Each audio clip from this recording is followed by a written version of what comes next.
Timeline, 5000 ans d'histoire, Richard Fremder.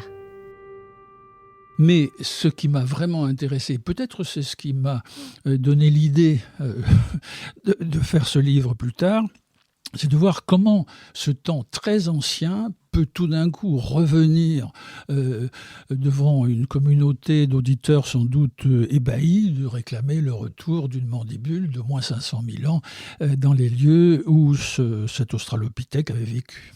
C'est des sujets qui sont toujours très importants, puisque même l'Égypte dit la même chose. Enfin, beaucoup de ces pays-là, finalement, revendiquent. Je pense que dans les années qui viennent, c'est des sujets qui vont revenir assez souvent sur le tapis. Oui, on retrouve ça à travers l'histoire. Oui, les Italiens avec Napoléon. Les Italiens. On le voit par exemple quand on avait retrouvé des vestiges très anciens au Tchad, avec Abel et quelques autres vestiges.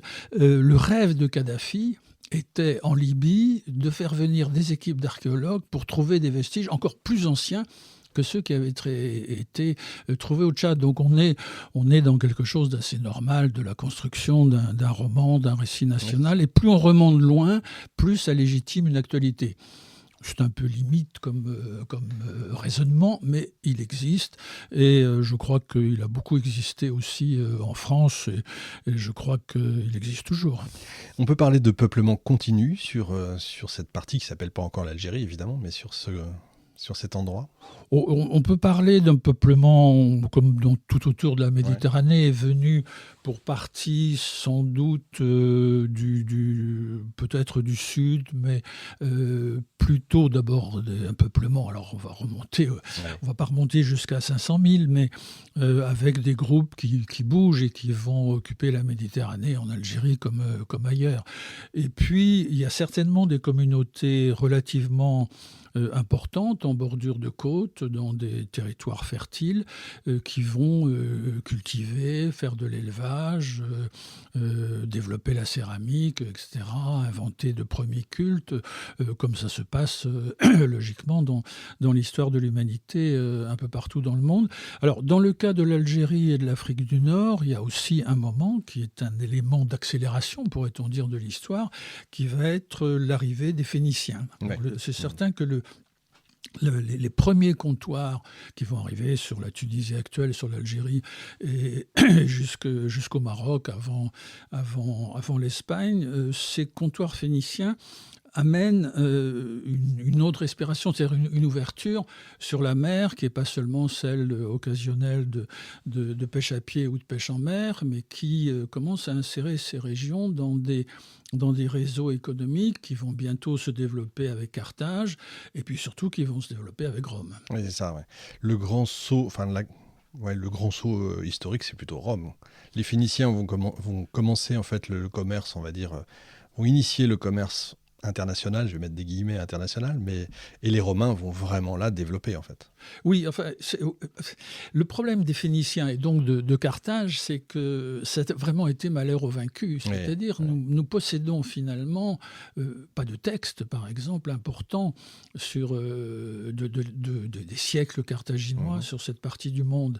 Et les destructions effectuées par les Romains ont quand même été considérables. Donc finalement, nous n'avons, alors pour la période que nous connaissons le mieux, celle de l'Empire romain, abondance de témoignages, d'écrits, de monuments sur quand même facilement 8 siècles. Oui, c'est ça. Ouais. Et l'Afrique du Nord, la Tunisie pour partie, enfin la Tunisie actuelle, ce qu'on appelait la proconsulaire, et puis ensuite la Mauritanie, la Numidie, là on touche à ce qu'on appelait la Numidie et les deux Mauritanies, on touche à l'Algérie actuelle et au Maroc, vont s'insérer, alors là, dans la première économie monde, c'est celle de Rome. Oui.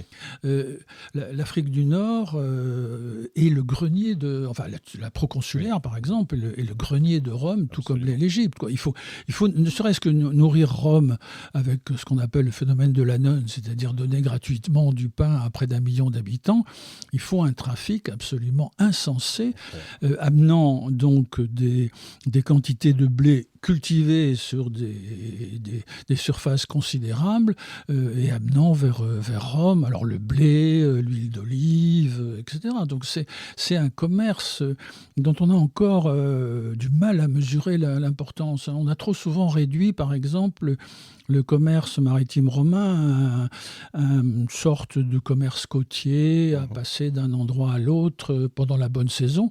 Mais on se rend compte que fournir Rome et d'autres grandes villes de l'Empire avec tout ce qui venait d'Afrique du Nord nécessitait aussi, y compris à la mauvaise saison en automne et en hiver, des navires qui traversaient la Méditerranée pour nourrir le cœur de l'Empire. Et alors, on sait aujourd'hui le nombre... Un produit anecdotique, si on peut dire, mais qui avait son importance. Les bêtes qu'on amenait, les fauves amenés à Rome et ailleurs, mais surtout à Rome, dans les combats de l'amphithéâtre, ils viennent essentiellement, là aussi, d'Afrique du Nord, pour ce qui est des lions, pour ce qui est même des dromadaires. On trouve par exemple que Néron a organisé à Rome, dans le cirque, des courses dromadaires. Donc ça, c'est quand même...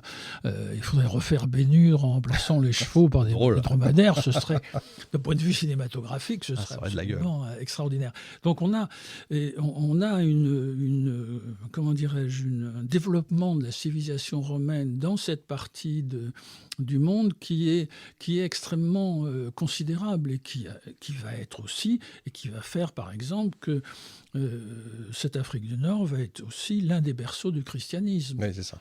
C'est quelque chose qui... Quand il y avait de grands conciles à Carthage, c'est les représentants d'à peu près 500 à 600 évêchés de toute l'Afrique du Nord qui venaient. Il faut se rendre compte de ça. Sans parler de Saint-Augustin, de Tertullien, etc. Donc on a, et vous avez raison, l'époque romaine, c'est celle qui est la mieux documentée des époques anciennes de l'Algérie et qui font que le pays conserve encore aujourd'hui parmi les plus beaux vestiges romains qu'on puisse trouver dans cette partie du monde. Hein. Ah oui, en Tunisie aussi.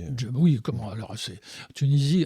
Alors finalement, il y en a pas mal en Tunisie, ne serait-ce que l'amphithéâtre d'El Djem, mais Carthage, par exemple, y compris la Carthage romaine, a pratiquement disparu. C'est de leur faute. Il ne reste pas grand-chose. Malheur aux vaincus, oui, c'est ça. Et là, c'était cette fois-là les Romains de Carthage qui ont été vaincus. Mais pour en revenir aux Romains en Algérie, vous avez bien sûr le site de Tipaza, par exemple, chanté par Camus. Vous avez Djemila vers la Kabylie. Vous avez les camps de Lambèse ou de Timgad. Et vous trouvez absolument partout des vestiges, et parfois des vestiges de choses considérables, que ce soit des aqueducs, que ce soit des thermes, que ce soit, alors là on va revenir sur le christianisme, des basiliques, des baptistères, des mosaïques. Donc on a quelque chose d'assez étonnant et qui pose aussi à l'historien, alors là si on avance un peu dans le temps, une autre question, comment une religion, en l'occurrence le christianisme, aussi densément implantée qu'elle l'était en Afrique du Nord, a finalement pu totalement disparaître. Il existe encore aujourd'hui des chrétiens d'Orient, de manière ininterrompue depuis 2 millénaires, mais pour ce qui est de l'Afrique du Nord, qui a été une terre d'élection du christianisme, tout a disparu quand, par exemple, arrive la présence française à partir de 1830. Et pas nécessairement, je ne pense pas que ce soit pour simplement des raisons de contraintes religieuses ou de conquête. C'est pas l'islam, en fait, qui détruit ? Oui, c'est l'islam qui va... On va vite, on va revenir un petit peu en arrière, mais tant qu'on y est... On va reparler de ce... Non, c'est l'islam, mais simplement... pour dire, mais on va revenir en arrière, mais quand l'islam arrive à partir du 7e siècle, 8e siècle, il se superpose finalement à un substrat qui va pouvoir l'accepter facilement. À partir du moment où cet islam qui arrive à ce moment-là partage avec le christianisme, ne serait-ce que le monothéisme, mais quand cet islam ne s'en prend pas au culte agraire, qui préexistait déjà au christianisme. Quand vous pouvez continuer à vénérer tel ou tel lieu, tel ou tel lieu de nature, que ce soit, je sais quelle montagne, tel rocher ou telle forêt, ou tel rite agraire, l'islam y a peu touché. Donc finalement, pour ceux qui vont se convertir à la nouvelle religion, la différence est relativement ténue, avec aussi le petit avantage d'arrêter de payer l'impôt que juifs et chrétiens devaient en tant que dhimmi à la nouvelle religion conquérante. Donc c'est un processus qui va durer quelques siècles, mais qui fait que le christianisme va totalement disparaître alors qu'il a perduré ailleurs. Ouais, c'est intéressant, effectivement. Timeline, 5000 ans d'histoire, Richard Fremder.